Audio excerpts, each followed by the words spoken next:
Bugün Metin Özgür'ün Lidl Art Galeri'deki Sınırlar, Yasalar, Kavramlar sergisini konuşacağız. Sevgili Metin Özgür, kısaca seni tanıyabilir miyiz? Ben Metin Özgür, 1988 Van doğumluyum. 2010 yılında Selçuk Üniversitesi Resim İş Öğretmenliği bölümünden mezun oldum. 2010'dan 19'a kadar deneysel çalışmalar sürdürdüm plastik sanatlar alanında, çeşitli tekniklerde. 2014'ten beri İstanbul'da yaşıyorum. Kendi atölyemde çalışmalarımı üretiyorum. İlk kişisel sergimi 2022 yılında yaptım. Bu ikinci kişisel sergim. Aslında ilk sergi açtığım dönemde sergilemek istediğim işlerin bir kısmını bu sergide sergileyebildik. Eğitim hayatıma 2021'de Trakya Üniversitesi'nde yüksek lisans bölümüne başladım. Temmuz 2023'te de orayı tamamladım. Bu sergi hem o yüksek lisans araştırmaları süresince edindiğim fikirler etrafında gerçekleşti. Çalışmalarımı İstanbul'da kendi atölyemde sürdürüyorum. 2019 yılından itibaren geometrik soyut resim çalışmalarını üretmeye başlamışsın. Geometrik soyut çalışmalara seni götüren hangi süreçler oldu? Aslında bu süreçleri bu sergide çok iyi gözlemleyebiliyoruz. Onu da biraz göstermek için o işleri bir arada sunmayı tercih ettik. Dediğim gibi 2010 yılında mezun olduktan sonra deneysel çalışmalara başladım. Yani kendi üslubumu oluşturabilmek için. Konu hemen hemen aynıydı. Bedendi, işte sınırdı, kimlikti. Ama plastik arayışlar çok uzun sürdü. Geometride dediğim gibi bu sergideki işlerde izleyici görecektir. Bu figürlere mekan arayışının getirdiği bir yerdi. Sergideki işlerin birkaçında bunu çok bariz görüyoruz. Figür çalışıyordum ama bu figürler nereye ait, neredeler, nasıl bir ortamdalar? Bunu içerikle bağdaştırıp bir bütün yakalamak 9 yıl sürdü. 2019'da o yüzden resmimi figürden ve nesneden arındırıp tamamen geometrik üretimler başladım. Ama 2024'te yine bu sergide görebileceğimiz kişisel bir yorum getirdim. Figür çalışmalarında göreceğiz. Yine sınır kavramı çerçevesinde. Peki Cihangir Lidl Art Galeri'de 15 Mayıs'a kadar devam edecek Sınırlar, Yasalar, Kavramlar serginin oluşum sürecini senden dinleyebilir miyiz Venda? Nasıl bir işbirliği yaptınız Metin'le? Metin'i ben 4-5 yıldır takip ediyorum. Belki 6 yılda olabilir. Şimdi tam hatırlamıyorum ama onun son dönem çalışmalarını, son 5-6 senelik çalışmalarındaki değişimi gözlüyordum. Bir diyalogumuz vardı. Bir sebeple tanışmıştık. Bir araya gelebiliyorduk. Ben daha önce 2022'de yaptığı sergi, Kavramsal Sınırlar sergisine bir tane yazı kalemi almıştım. Metin'le bu sergiyi oluşturmak ve Metin'in göstermediği işleri vardı. Bence bu işlerin görülmesi gerekiyordu. Yani geometrik soyutlamalar ve geometrik soyutlamaların öncesi ve sonrasındaki kırılmaları yaşadığı, onun gelişim çizgisini gösteren işlerini göstermek gerekiyordu. Çünkü Metin'deki geometrik soyutlamalar sırf geometrik soyutlamalar değil. Yani onların içine çeşitli gerilimler, çeşitli hikayeler barındırıyor. Bunlar felsefik hikayeler olabilir. Bunlar kavramsal hikayeler olabilir. Bunları bütünüyle ele almanın, yani sadece geometrik soyutlamanın bütünüyle ele almanın Metin'i daha iyi anlatacağını, bize daha iyi bir hikaye ortaya çıkaracağı yönde bir fikrimiz gelişti ve böyle bir sergi yapmaya bu sebeple karar verdik. Sevgili Venda, serginin kuratöryen metninde şu cümleleri kaleme almışsın. Kavramlar sınırları, sınırlar yasaları, yasalar da kavramları inşa eder. Bu üç fenomen sürekli birbirinin yerini tutar hayatın içinde ve soyut bir insan öznesi yaratır. Bu bağlamda nasıl yorumladın bu sergiyi?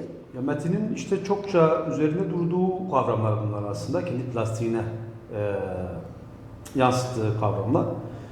Şöyle ele alabiliriz yani her bir kavram belli bir sınır inşa eder. Yani doğal olarak. Yani felsefenin belli bir takım sınırları vardır. Her felsefi anlayışın belli kavramları ve o kavramların belli sınırları vardır. Dolayısıyla sınırlar böyle sadece fiziksel sınırlar değildir. Kavramların oluşturduğu sınırlar, yasaların oluşturduğu sınırlar, bu yasalardan kastımız sadece doğal yasalar değildir. Onların da kendine göre sınırları vardır. Ama insanın kültürel olarak üretmiş olduğu bu sınırların belli kavramsal altyapıları, belli kavramsal dayanakları oluyor. Yani bir sınır çizilirken onlara mutlaka kendi düşüncesi içerisinde, kendi felsefesi içerisinde kavramsal dayanaklar yaratıyor. Dolayısıyla bir kavram bir yasayı ortaya çıkarken bir yasada yeni bir kavram ortaya çıkarmaya başlıyor. Ve o yasa ve kavramlar belli sınırları oluşturmaya başlıyor. Bu gündelik insan hayatında, kültürel hayatımızda, coğrafyalar arasında bunu çok rahatlıkla gözlemleyebiliriz. Metin de bunu plastik olarak bence çok iyi dile getiren bir net noktalar koyabilen bir plastikte ortaya çıktığı için böyle bir yorum, böyle bir şey geliştirdim kendimce. Peki Metin, son olarak sen ne eklemek istersin serginle ilgili? Başta belirttiğimiz gibi hani aslında uzun zamandır gün yüzüne çıkmayı bekleyen işler vardı. Birçoğu paketlenmiş bekliyordu. Küratöryel bir sunumla sergilemek istiyordum, izleyiciyle buluşturmak istiyordum. Ve o gün bugünmüş. Amacımıza ulaştık, sergimizi kurduk. Fikir birliğine vararak alt metnimizi de oluşturduk. Geri kalan artık izleyiciye kalmış diyorum. Başarılar diliyoruz her ikinize de. Çok teşekkür ediyoruz, sağ olun.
Sevgili Venda Koyuncu, aslında bu soracağım soruda kesinlikle senin düzenlediğin sergileri hedef almıyorum. Genel bir soru soracağım. Hem dünyada hem Türkiye'de düzenlenen kavramsal sergilerdeki eserleri ve sergileri ilk bakışta anlamak çok zor sıradan bir izleyici için. Sanat tarihi ya da sanat camiasında olanları kastetmiyorum. Mutlaka açıklayıcı bir metin ya da küratöryel metin gerekiyor sergileri çözümleyebilmek için. Çağdaş kavramsal sergileri anlamaya çalışmak bu kadar zor olmalı mı? Bu çok çetrefilli bir problem ve dediğiniz gibi 100 küsur yıldır yani tartışılan şeyler. Neredeyse Duchamp'ın pisuarından bu yana süre gelen bir sürecin sonucu. Zor olmalı mı? Bence bazı zorlukları var tabii ki. Yani bir açıklayıcı, bir rehber metin olmadan eserleri okuyamıyor izleyiciler. her şeyi sanat olarak adlandıran bir sanat dünyasıyla beraber yürüyünce ister istemez sokaktaki izleyicinin kafası çok karışabiliyor. Ama şöyle bir gerçeklik de var. Şimdi sanat gözden çıkıp sadece göze hitap eden bir nesne olmaktan çıktığı için, dolayısıyla düşüncelere, belli bir takım kavramlara gönderme yaptığı için o düşüncelere, yani o eserin, o imgenin arkasında yatan düşünceleri, o eserin arkasındaki felsefi kavramsallaştırmaları farkında olmayan birinin okumaları olmazsa bazı eserleri okumakta zorluk çekecektir. Bu sadece sokaktaki izleyici için değil, sanat profesyonelleri için de diyebileceğimiz türlü zorlukları var. Yani belli kavramlar etrafında üretim yapan sanatçıların o kavramlardan yola çıkarak ürettiği eserlere sen de o kavramlara hakim değilsen okuman zorlaşıyor. Dolayısıyla bu modern sanat da biraz böyle, çağdaş sanat da bugün konuştuğumuz şey belli bir takım okumalar gerektiriyor ve maalesef böyle hani biraz takipçilerini zorlayan bir sanat anlayışı bütün dünyada böyle ve bu gerçeklik böyle. Yani izleyicinin kendini bu konuda biraz zorlaması gerekiyor. Maalesef. Yapacak bir şey yok diyorsun. Yapacak bir şey yok. Son dönemde İstanbul başta olmak üzere birçok büyük ilimizde sanat fuarları enflasyonu görülmeye başlandı. Art Show Galeriler Buluşması, Artfix, Contemporary İstanbul, Art Contact, Art Ankara gibi. Ama bazı fuarlara katılmak daha prestijli kabul ediliyor. Bazı fuarlara her galeri kabul edilmiyor. Sanat fuarlarındaki küratöryel galeri seçimlerinin yeterince doğru yapıldığını düşünüyor musun? Birçok galerinin sözde prestijli fuarlara kabul edilmemesini siz nasıl değerlendiriyorsunuz? Aslında bir taraftan bu yurt dışında da aynı. Yani belki şuradan başlamak lazım. Küratöryel seçimin çok olduğuna emin değilim. Yani bu işlere yani çok küratöryel pratiklerin dahil edildiğini düşünmüyorum ben şahsen fuarlara. Öyle olsa bazı tematik şeyler oluşmaya başlar. Bazı kavramlar devreye girer. Böyle oluşmuyor bence. Buna tamamen bir ticari, fuarlar tamamen ticari işletmeler, kurumlar. Hiyerarşik yapılanmalar olması da enteresan çünkü herkes kendi network'ü babında ne kadar kendi tırnak içerisinde daha prestijli galeriler ve prestijli sanatçıları daha butik diyebileceğimiz bir hiyerarşi yaratırken kimisi de şark pazarı gibi kimi buluyorsa dolduruyor. Enteresan olan şey şu, Türkiye'de bu kadar ekonomik krizden bahsediliyorken bu kadar çok fuarın olması bu dönemde enteresan. Yani buradaki akışı belki mercek altına almak gerekiyor. Yani her sektör kriz diye inlerken ki hakikaten bu bir gerçeklik, spekülasyon değil. Sanat fuarlarının bu kadar artması, hakeza bunun yanında Bienal sayısının bu kadar artması olması bunlar enteresan bence bunların incelenmesi gerekiyor. Yani hem ekonomistlerin hem sanat sosyologlarının oturup bunları mercek altına alması gerekiyor. Bu hiyerarşinin olması tamamen yanlıştır. Yani bu hangi açıdan yanlıştır? Bir kere en başta sen sanat üreticileri, sanatçılar arasında belli bir takım hiyerarşiler yaratıyorsun. Yani kimin temsil ettiği galeriyi aşağıda, kimin yukarıda tutmak sanatın özünde yer alan demokratik yaklaşıma aykırı olarak görüyorum. Dünyada da böyle örnekleri var maalesef. Her sosyal sınıf kendi sınıfına uygun, kendi ağız tadına, lezzetine uygun sanat üretiyor galiba. Yine bir süredir sanat camiasına dikkatimi çeken bir konu hakkında fikrini almak istiyorum. Modern resim yapan sanatçılar kavramsal sanat yapanlara, kavramsal sanatçılar da modern resim yapan sanatçılara üstten ya da alttan bakıyor. Aynı çağda, aynı dönemde farklı tarzlarda üretim yapan sanatçıların bu birbirine bakışını nasıl değerlendiriyorsun? Al birini vur ötekine. Yani bu tartışmalar çok yavan, çok gereksiz. Yani modern sanatçılar, yani modernist sanatçılar daha doğrusu hani kavramsalcıları sanatçı olarak görmüyor. İşte hazır nesnecileri sanatçı olarak görmüyor. Ya da modernist sanatçılardan önce klasik pentür yapan sanatçılar da modernist sanatçıları sanatçı olarak görmüyordu. Bunlar herhalde zamansal olarak bunları yaşayacağız. Fakat şu var, bence şu anda manalı bir ayrım söz konusu değil. Yani 90'larda, 80'lerde ve 2000'lerin başına kadar böyle bu contemporary dediğimiz çağdaş sanat patlaması içerisinde Türkiye pratiği için söylüyorum. Bunun 70'lerde 60'larda Avrupa'da da bir kısım böyleymiş. Klasik pentür neredeyse insanlar yaptığını söylemeye çekiniyormuş. Klasik heykel yaptığını söylemeye çekiniyormuş. Artık bu eskimiş, köhnemiş bir sanat anlayışıymış gibi terk ediliyordu. Türkiye'de de bu çok sert şekilde yapıldı. Hani bir dönem hatta şöyle bir sergi bile yapıldı. Duvar resminden korkuyorlar. Yani duvar resmi istemiyorlar. Bunlar aslında bir bakıma hepsi politik tartışmalar. Hepsi yine belli sosyal sınıfların yaklaşımlarını ele veren yaklaşımlar. Ama bana sorarsanız herhangi bir medyum yani arasında yani video art yapan biriyle klasik heykel yapan biri arasında ben bir ayrım gözetemiyorum. Çağdaş da görmüyorum. Zaman açısından çağdaşlık kastediyorum. Görmüyorum. Kim sanatçının kendi duygularının ya da düşüncesinin en doğru aracı bulup temsil ettiği nesne doğru nesnedir. Bu klasik bir pentür olabilir. Bu bir video art olabilir, bir enstalasyon olabilir. Mühim olan doğru düşünceyi doğru malzemeyle buluşturmaktır. Bunu böyle düşündüğün zaman herhangi bir malzeme arasında hiyerarşi yapmak ya da birini üstün diğerini daha aşağı görmek abesle iş çıkarıyor diyorum bunu. Çağdaş ve karamsal sanatın bir patlama yaşadığı 2000 yıllardan bu yana çiçek, böcek, manzara resmi yapmak sanki suç, ayıplanacak bir durum olarak görülmeye başlandı. Onlar da çağdaş sanatçı değil mi? Yani hepsi bu çağda yaşamıyor mu? Çağdaş sanatçı tanımı içine hangi sanatçılar giriyor? Evet, yani bu çok iyi anlıyorum söylediğiniz soruyu. Biraz önceki soruyla da bağlantılı bir şey.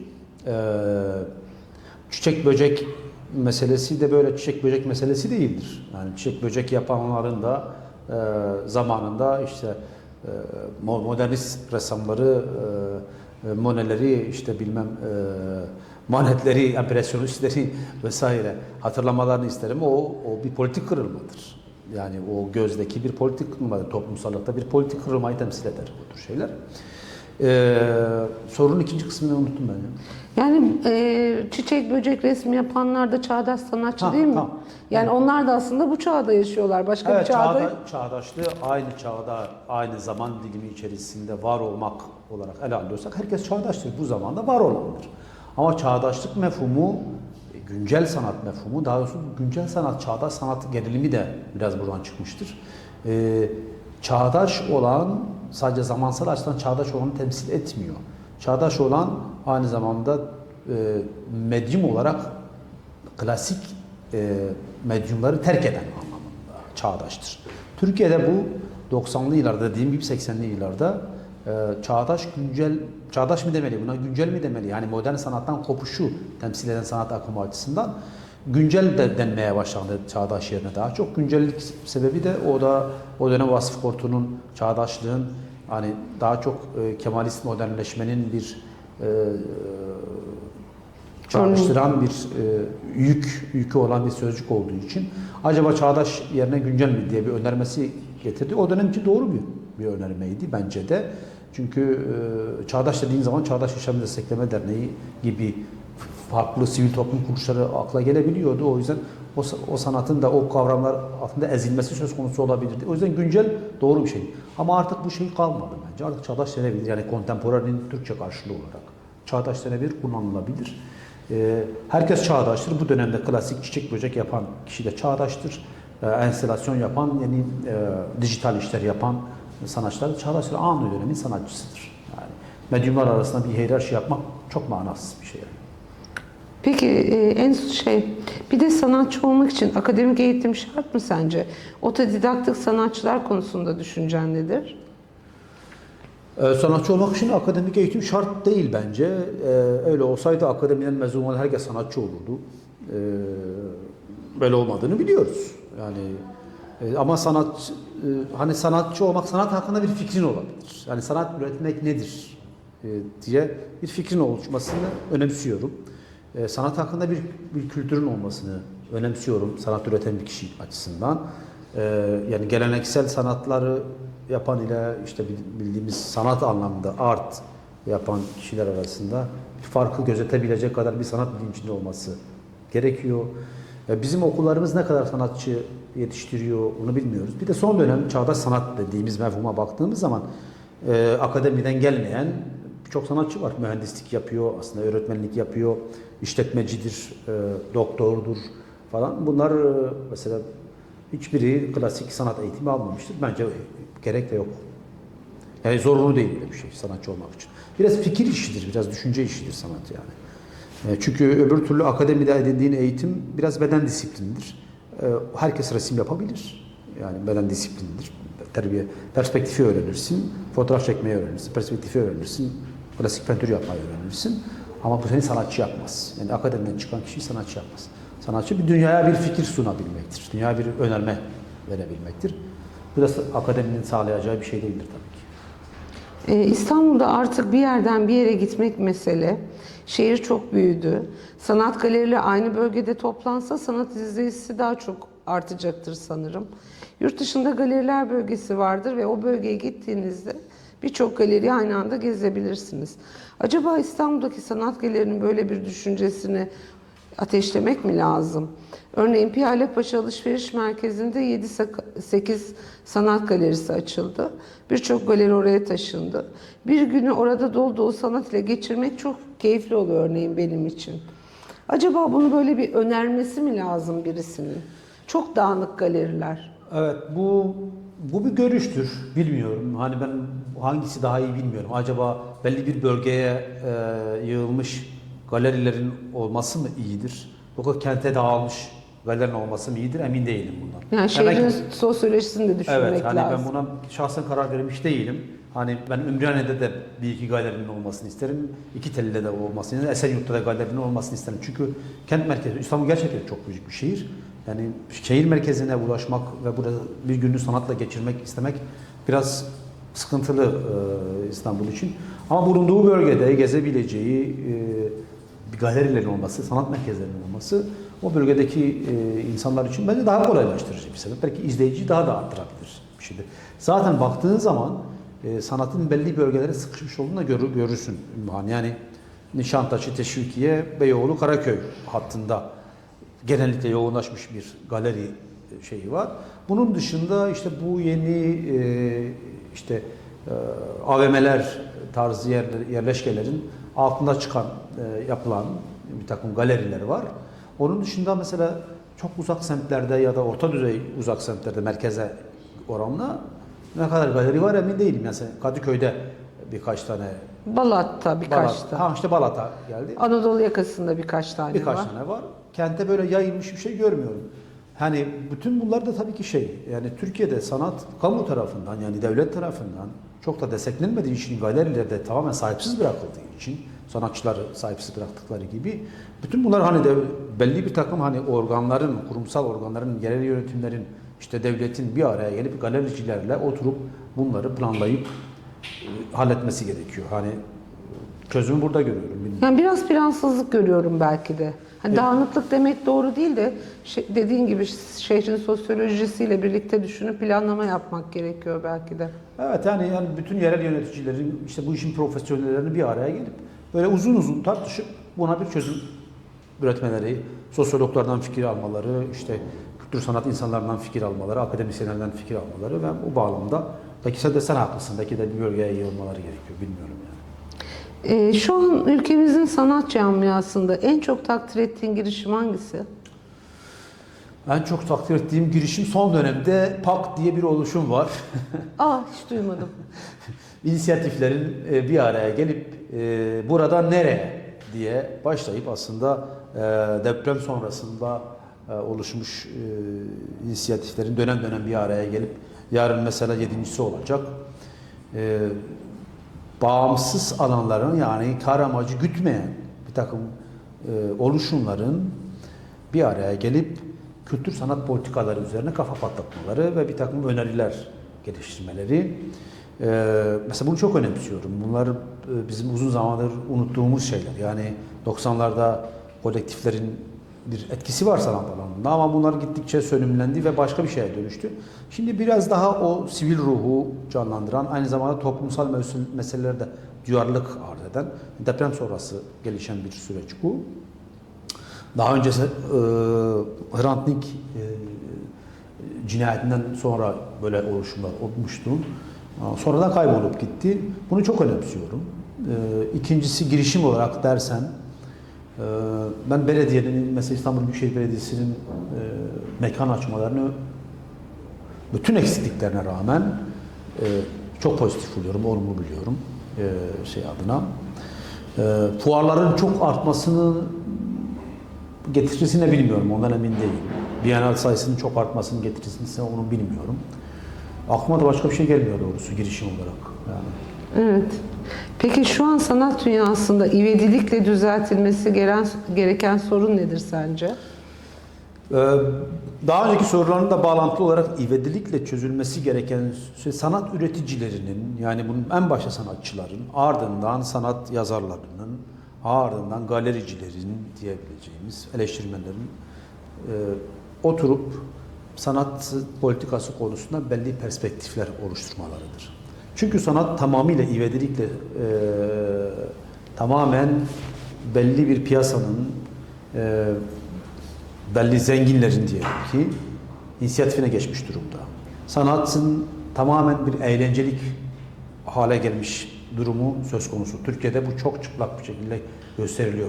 Sanat bütün topluma iyi gelen, düşünceye iyi gelen, duyguya iyi gelen, rahatsız eden aynı zamanda özelliğini biraz yitirmiş. Tamamen eğlence, bir parti mantığı içerisinde düzenlenen bir etkinlik mantığı içerisinde yürümeye başlıyor. Bence bu çok tehlikeli bir şey. Tabii ki bir koleksiyonerin, tabii ki sermayedarın, tabii ki işte sanata para ayıranın kesinlikle işin içinde olacağı bir sanat dünyasından bahsediyoruz. Ama tek yönlendiren bu kudretin, gücün, paraya sahip ben sanatı istediğim biçime sokarım şeklindeki anlayış çok riskli. Bir diğer önemli nokta şu, kurumlardaki şeffaflığın olmaması ve eleştiriye kapalı tutumları. Bunlardan örnek son İstanbul Bienali ile ilgili tartışmaların İKSV üzerinden küratör seçimiyle ilgili tartışmaları. Eğer siz belli eleştiriyi belli düzeyde yoğunlaştırırsanız bu kurumlar kendilerini değiştirmek zorunda kalıyorlar. Eğer eleştirmenler susarsa, sanat eğleyicileri susarsa kurumlar istedikleri gibi devam edecektir. Ve tamamen az önce bahsettiğim gibi para sahibinin söz sahibi olduğu bir sanat dünyasını oluşacaktır. Sanat sadece para sahibi olanın değil, onun da hakkı var. Ama başka aktörlerin de eşit düzeyde söz sahibi olabileceği bir dünya olmalı. Ben de her zamanki gibi samimi cevapların için çok teşekkür ediyorum. Ben teşekkür ederim. Tüm sanat yaşamında başarılar diliyorum. Çok sağ ol. Tekrar görüşmek dileğiyle. Görüşürüz. Eyvallah.